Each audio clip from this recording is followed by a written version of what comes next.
of my neighbors say, well, what exactly do you do? I say, well, I design cars. Well, yeah, I know, but what do you really do? Well, I design cars. Well, how? And it's a long, drawn-out process of explaining to them, well, we start out with sketches, full-size renderings, and then full-size clay models.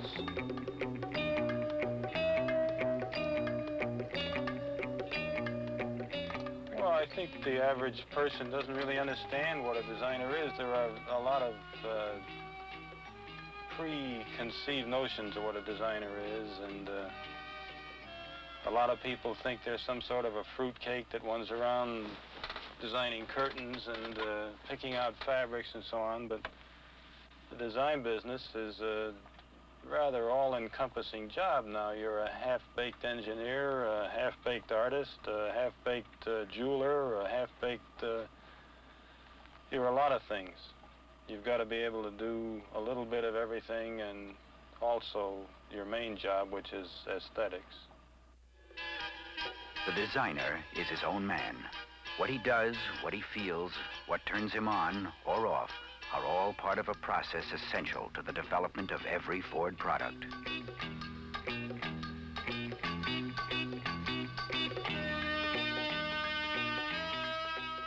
I don't look for what I see in myself because there are dozens of different people that, or different types of people that actually have creative talent.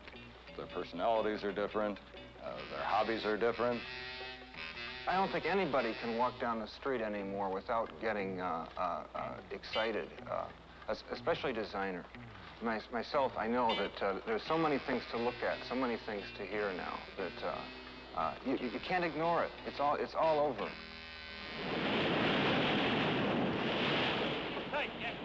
Who can say where an idea for an automobile is born?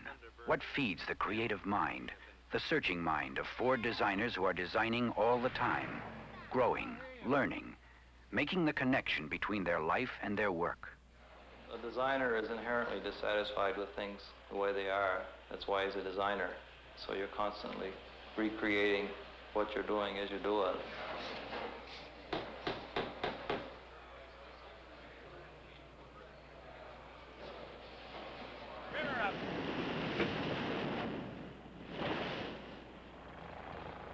Airplanes have turned me on since I was 6 years old. I used to sneak over to Teterboro Airport, New Jersey, and stand by the fence every afternoon after school, and I can't explain why. Owning this machine right here is a boyhood ambition. Every designer takes what he can from every experience and pours it all back into the automobile.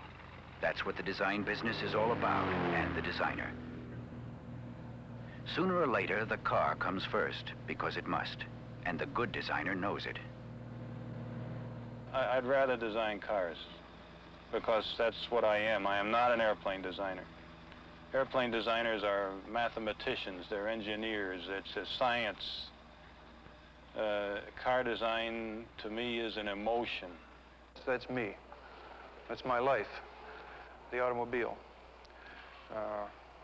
The racing car even is more of my life. As a matter of fact, this car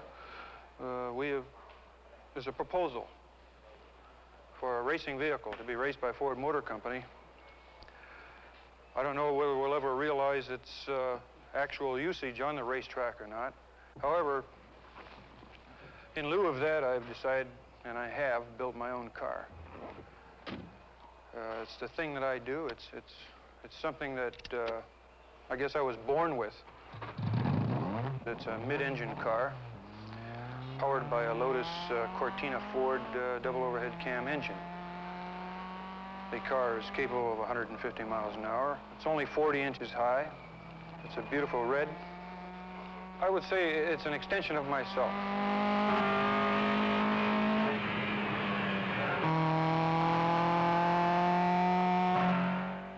I don't think any serious designer can separate his work from his life. I think it's a terrific time to be alive. Everything is design, and we're totally surrounded by it. There's an interesting relationship or correlation between what happens in one field of design and what happens in another field. It's vitally important, it seems to me, that a car, like everything else that surrounds us, be as up-tempo as our society is. Designing is, for the market, is actually our sole purpose in life. Say, design for the man or design for the market. After all, the market is comprised of many, many men. So when we design for the market, we do, in a sense, design for the man. The colors and the fabrics that are used are frequently studied with great care so that the car interiors and car color exteriors are closely reflecting what is a la mode in the marketplace. If you're a new young designer, the first time you see a company the size of Ford or somebody making 800,000 of something you've done with your hands, it can't help but affect you emotionally a little bit. I've had a hand in designing several automobiles, and it is kind of a thrill to, you catch yourself stopping on the street and saying, hey, there goes one of my what's-its-names. But until that what's-its-name becomes a Mercury or Cougar, a Mustang or Continental, it's a clay and paper problem, a challenge that belongs to many men. Mr. Spencer. Good things about being a manager are being able to lead other designers and to use their talents, and the environment of the design center in itself is fantastic to me. We need some electric excitement in the front of this car, and I see a repetition here that is kind of redundant. I don't know, Jerry, what do you think about it? I don't want to lean on this thing too hard, but I think it's a very conventional looking. our people, our customer, he wants the drama in this automobile, and I don't think we're catching it here. I think we're catching it in some of the others, especially this one looks very masculine. A man will part with his money for that because he's different. Jerry, do you think this looks like real solid Thunderbird stuff? I'm sure we can work out the details in 3 dimensions. The Thunderbird ought to be a real pace setter, a controversial looking design, especially on the front end, I believe. It should have a lot of identity, and I think we'll get more credit for the car as opposed, say, to a more of an economy type automobile, which this looks like to me. This is a personal opinion, of course, but I think it just has that connotation that this is a powerful, luxurious Land Cruiser type of automobile. I think the worst thing that a manager has to take is the frustrations of losing some design proposals. And when he's put himself and his team into the work that he's doing, and he really believes in it, and he thinks that what he's suggesting is the best answer, and then he loses. Management turned down what he's proposing. Let's say for a full-size clay model. He thinks it's the greatest thing he ever did. It's better than all the competitive cars. It's way out. And then management say, well, it's not really what we're looking for, or it's over cost. Even if a red-hot design proposal is accepted, sometimes the feasibility and cost studies get to you, and you lose out on that. We have a small change on the windshield. We're going to straighten up the angle a little bit. We'll hold it at the cowl. We have to pick it up here at the header. So we'll blend from this header position back to the 40-inch line. Are you going to use the same sweep in here? Yes, I think I'd use the same sweeps. All right, sir. Okay, let's check the bridge. Even inch line. Bottom on the 35.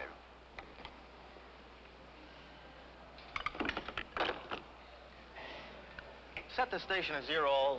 We'll check to see whether we're touching base at the cowl. Yes. Okay. Lock it in. Give me the 0, would you, Art? Down from the 35.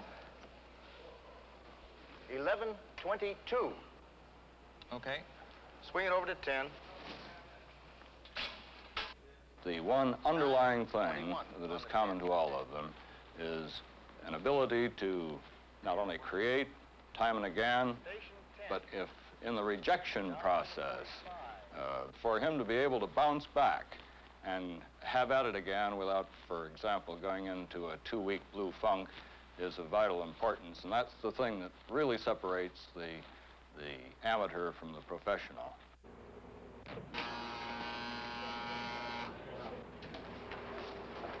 What's the problem, Jim? Well, we got a problem on the hood. Swing condition. Stamping the hood. Whether we have a patch or whether we have a redraw die. And if you put the hood cut in here or whether you run it right down the side and open the whole grill ornament along with it. We're doing the work with the scanner and we're getting a surface to either put a patch in here and MIG weld it or redraw the die. Well, one of the things you really got to watch, Jim, is the gaps on these Mark IIIs. Is that unless this central theme really fits right into that metal, why the whole thing starts to fall apart on you. Well, I guess then, Jim, the real key is to get some real good information with the scanner in this local area right here, right, the manufacturing people. So, Sandy, I think what we better do then is get some real good scanning information on this particular spot right here and get that information as soon as we can, get the manufacturing people together with us over here and see what the best solution is. Okay. And at the same time, Sandy, pick up a little on the outside end here, too. Very good. Yeah, because we want to keep that as slim as we can. Okay. Good. Very good. At this point, a maroon Dynock idea that may become a Mark III is an engineering problem. And for a time, even the machines have something to say. But the creative process must begin with a creative mind. People are very, particularly in the truck end of automotive design, are a little reluctant to accept new ideas as far as the buying public.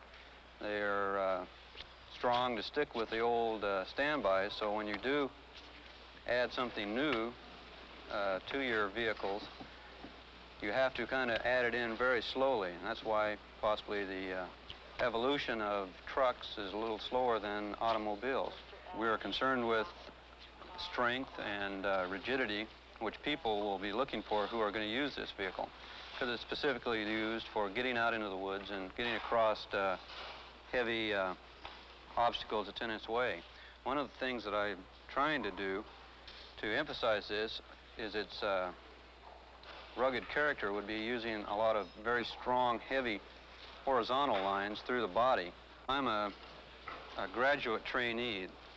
This is what the people who start right out of college start as on a training program which lasts 25 months, which within that time you travel from studio to studio.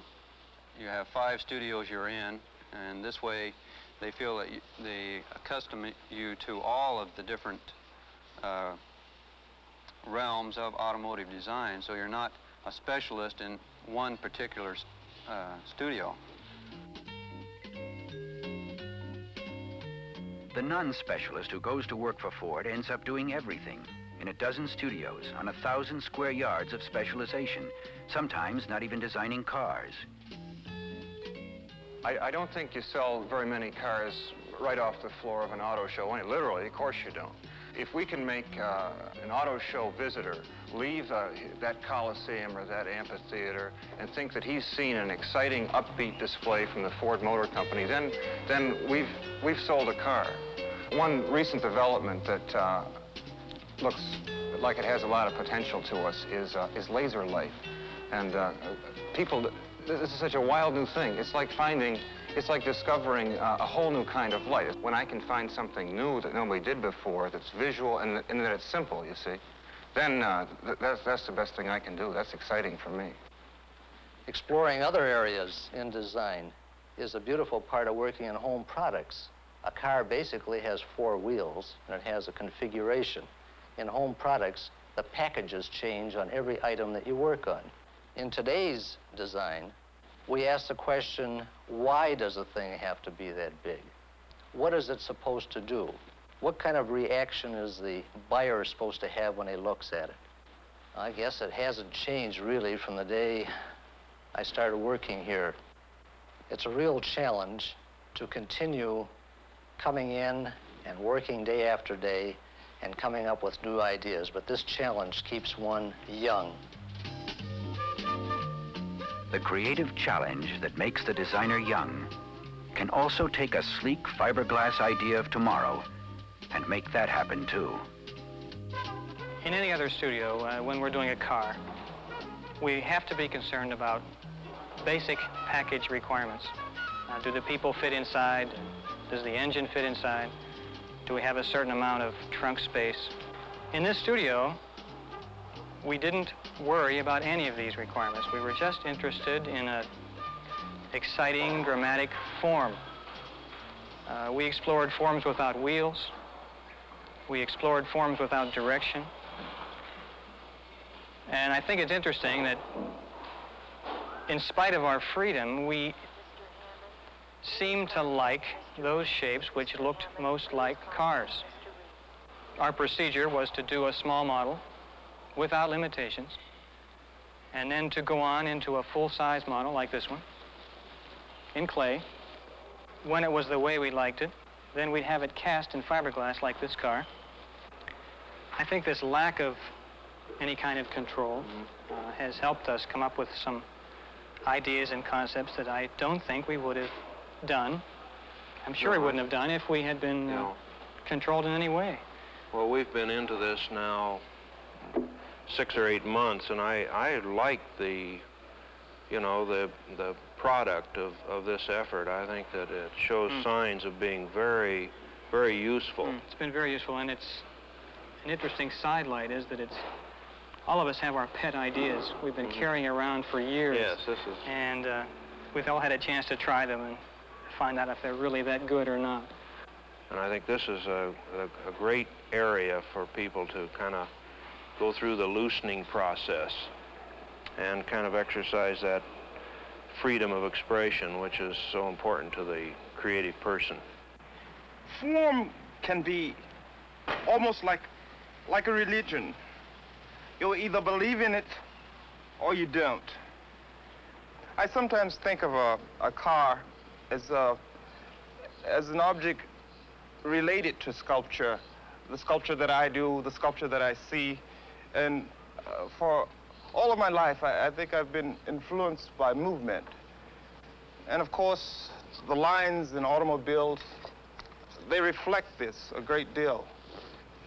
And therefore, I think there's a tremendous relationship of this particular element of aesthetics that reflect in both areas, the car, the sculpture, the lines, the movement. All these things are interrelated somehow with design. I think a little rub-off of airplanes into automobile design can't hurt, as long as you don't misinterpret what I mean by rub-off. You shouldn't just copy an airplane and make a car look like a jet. I think that's stupid. Ken, would you suggest that I raise this up a little bit, say about 1.5 inches, 2 inches, and bring it back in here again? No, I think it's giving us some difficulty with the line, but I'd rather struggle with the thing. We want this car to look a little fierce and a little like it eats fire hydrants and things, and let's struggle with this darn thing. And I want to keep the air coming in the top, too, and get some engineering people worrying about how we're going to get air in the top and the bottom and cool the thing at the same time.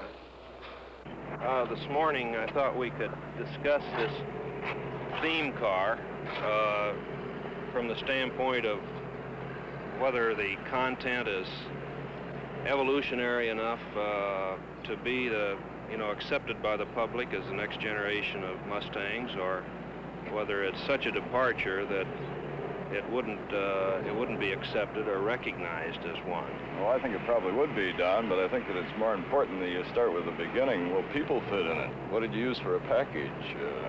You'd have to make some engine adjustments, or at least the accessories, in order to get things we to do fit, have to. We're still addressing that part of the problem, and definitely there are some real problems in the engine compartment area. What do you think, Buzz? I think we've had experience with the Italian small cars and taking their themes. Well, that isn't what you said on the way out here. Well, as a matter of fact, on the way out here, you were saying, boy, this is a little contrived, that it looks like it's straining pretty hard to make a statement, and I would agree that if you tried it on a larger car, you might not be able to get away with it, but this package seems to lend itself to it, to me. So I take it you have some nervousness about scaling this up to a conventional-sized car, huh? Well, I think it would be well to test it in that size Yes. and then judge at that point. You know, I think it's got a hell of a lot going for it. It's not just a conventional car with some lines drawing on it. The form of it is inherent in the design. It's actually sculptured in. I think we got some problems here. I'm sure Don knows about them from an engineering standpoint. There again, we do have to make some kind of a study of how it appears in the darker colors, because I think it's going to need some chrome emphasis, very definitely. Yeah, I think so. Before this fiberglass car becomes tomorrow's Mustang, before it comes up to that name, it will change many times. Ideas will pour into it. The energy, the creativity, the lives of 100 men will remake it.